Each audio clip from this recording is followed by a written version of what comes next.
Welcome back to Laser Penguin Games. Today we're going to be taking a look at a Noctule assassin on Diablo 2 Me XL Sigma. And we can start with the skills. Alright, I like to start with the reward page here. So I'm just going to put one into Way of the Griffin. And we just don't have more for all the ways passives in this build. We're only going to be putting one. We just don't have the extra points. Going to max out Prismatic Cloak to just give us the extra physical and magic damage. No, I guess elemental as well. Damage reduction,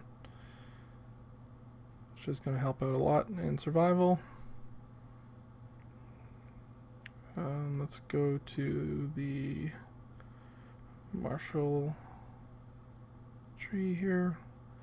I'm just going to put one in Blink, one in Way of the Spider, one in Queen of Blades, one in Way of the Phoenix, and then put 28 in Perfect Being, which is going to give us 60% chance to avoid damage. It doesn't change between 28 to 29, so I'm not sure. Maybe you get 1 more % at 30, but I think 28 is a good number for Perfect Being if you can get it that high. For the Psionic Tree, we got one in Shuriken Fury, one in Sonic Storm, one in Sonic Stream, one Singularity, and right now I basically have the leftover points in Doom. So we're going to come back. So you're basically going to hold these points for whatever you have left over is going to go into Doom after you do your Claw Tree. And in the Naginata Tree, I actually went down to Shadow Refuge, so I just put 1 point in it and 1 point in the prerequisite, which was Backstab. So we're actually going to be using Shadow Refuge as our secondary attack to get some extra movement speed and physical resist, as well as a little bit of extra damage. If we come to our actual Claw Tree, we're going to put 1 in Crucify. We're going to max out Bat Strike because it is our synergy for Noctule, and we'll get there in a second here. 1 in Twin Fang Strike. You can put 1 in Shadow Dancer. I put 2 just to see I guess how much it would go up, but it just wasn't worth it. Since we're not doing we are doing a little, like, somewhat physical damage, but most of our damage is going to be magic, so the critical strike chance is not going to be a huge factor in this build. You'll see as we come to our main move, Noctule here, synergy with Bat Strike, getting an extra 7% damage per base level. So you'll see there that almost all the damage is going to be magic, and we're not going to worry about physical as much, although we're still going to be doing some physical damage. And basically after you max out your Noctule, you're going to have the points left over that you can... I went with Doom because this is going to actually add just a bonus physical damage per hit, as well as negative magic resistance to our enemies. And since we're doing mostly magic damage, it seemed like it'll work out the best compared to the actual Claw Shadow Dancer passive, which is also going to be a lot better if you're a full physical build, but we are not, so we're going to leave that low, and that's going to be it for the skills. Okay, for stats, pretty much just put in enough strength to wear the gear I have, and then enough dexterity, get yourself over, I guess you usually try to aim for 25k, so I'm a little bit short right now, but see here, I guess I'll go to Foss to show you after, but it's the last game. So I have 88% chance to hit a Necrobot, which is fairly good, but I'd definitely be aiming for around 25,000 attack rating here. And then the rest of your points can go into Vitality. I kind of put my points in Vitality first because we are a melee build, and you're gonna receive a lot of damage in melee. Even though we are trying to avoid a lot of it. So my HP is still not very high. It's only 9.5, which for an assassin is still quite high. But maybe eventually, if I get better jewels, I could get over 10k for sure. And then also get my hit rating up as well and dexterity at the same time. Alright, so let's take a look at the gear that I'm using. And this is going to be the main thing you need for the build, obviously, is going to be Twin Terrors. So you're going to need 2 of these claws, which might be a bit of a pain to come by, to be honest. So I do have the 2 of them. They go up to 3 skills on each 2 assassin skills. Mine are both +2s, but they could also be +1. So mine are pretty average, which is not bad. And then I filled it with Maw runes, which is going to add an extra 300 magic damage. Because I'm just going to basically go all in on the magic as much as I can. And then the only thing I added to the claws was life on attack and mana on attack. Because you can't really get those anywhere else. And you are melee and they're very effective. So that's basically what you want to be adding first. I kind of went back and forth, so I put the life on one first and then the mana on the other, and then I filled out the rest. But I guess maybe life is a bit more important. The mana, you don't really end up using that much, but it's still good to leech enough to sustain yourself. The rest of the gear is going to be more focused on just getting more skills,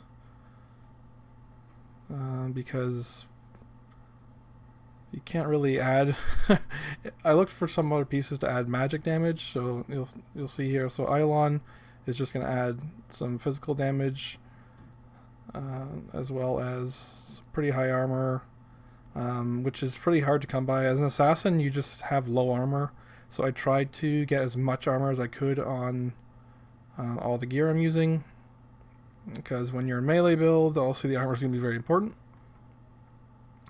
So that's just a Taha rune to make that helm. I'm using the new Hellmouse, which are heavy gloves.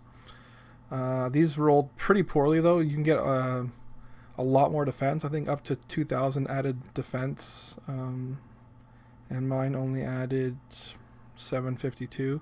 So these can be like another over 1,000% more. Not 1,000%, but 1,000 more defense, at least another 12. Yeah, more than 1,200 more. So these are kind of low, but you'll see I have jewels as well, and all this. This is the armor I'm using is called it's a runeword with an Ohe rune, Linga Sharira, and this is just going to give us our faster hit recovery and our physical resist. So the rest of it's kind of just bonus, like the Punisher and Wind Struck and a few other extra stats. Most of the jewels I ended up adding are all for uninterruptible attack. So that's the only thing I was missing in my gear. You'll see here my amulet is Dyer's Eve. It's also kind of a low roll on the physical resist, but you can get up to 10 there. And then I have a Giant's Knuckle with another 5%, some more life leech, a little bit of extra damage and life regen, and then I have this Rip Star as my secondary right now with some extra mystic orbs and a lucky roll bonus on it. It's a pretty nice ring. Maybe not the most ideal, but if there was some sort of straight magic damage ring, I would probably want to use that, but as far as I know, there are none yet. For a belt, I'm using another rune word, Ahriman. And this is just more skills and extra damage. I do have a lot of extra attack speed in the jewels, but you don't even need it. I think you only need something like 35 to 45% attack speed, and with dual claws you can just cap it out. And the last rune word I'm using is Windrunner for boots. So you can see I definitely have some extra just random all like there's physical damage added on the boots and helmet, and then just some extra firelight and cold on the belt. So just a few extra damage, and then kind of adding the physical resist through lucky, and then got it up to around 33%, which is not super high, but then when you get your Shadow Refuge, it's going to give you another 37%. So even when you're taking a debuff or something, you should still be able to have max physical resist, which is good for a melee build, or you might get pretty messed up. Obviously, I'm going to have a ton of leech here on the jewels as well. A ton of life and mana leech, and life and mana, a little bit of extra life and mana on hit as well. But most of these jewels can definitely be improved. They're not perfect. I just went with the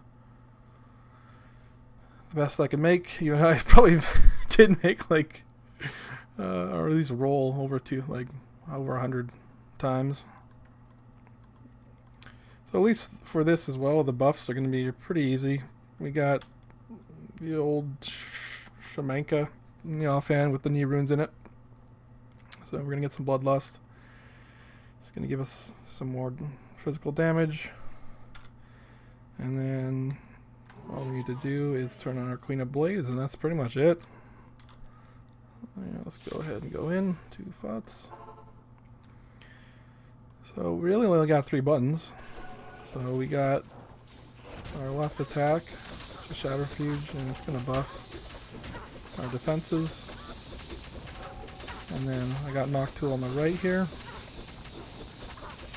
But as well, I can change it up and curse everything, so we do extra damage. You'll see it'll turn red, obviously.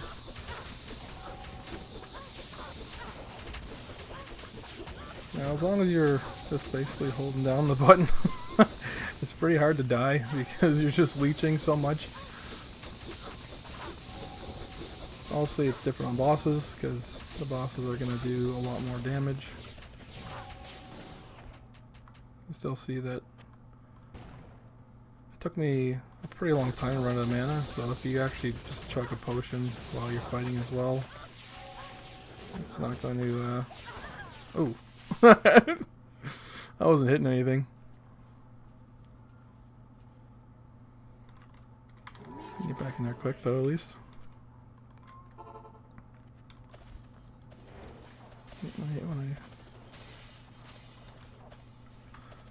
Doom does not last very long, but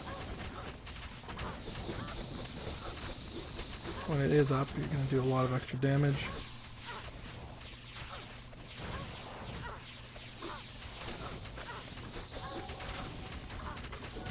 Control, there we go. Like, just see my extra physical resist. But if you get unlucky and take a bunch of hits just as soon as your Shadow Refuge runs out, obviously it's pretty easy to die that way. It's always RNG based, your defenses with the assassin, because your main defense is your avoidance, and if the game decides that you're gonna get hit then and you take a few shots in a row, then you're going down for sure. There's a lot of stuff hitting me right now, and I'm surviving without even really drinking potions too much. I can just, as long as you just keep hitting things, you should be fine. Certain bosses it's going to be good for, but a lot of the bosses in this game really punish melee characters, or they try to force you to basically attack in and then run away. And this is a really fast sustain build, and it's gonna probably do pretty poorly on most bosses for that reason, because they don't like just the way that they made Meeting XL. The creators, they did not want people being able to face tank things, and that's why you don't see a lot of moves that are multiple hits anymore in this mod. So I wanted to try it anyway, though. I want to try out some more melee builds, see if I can get any of them to work. Because honestly, my favorite character on the regular Diablo 2 was the Kicker Assassin.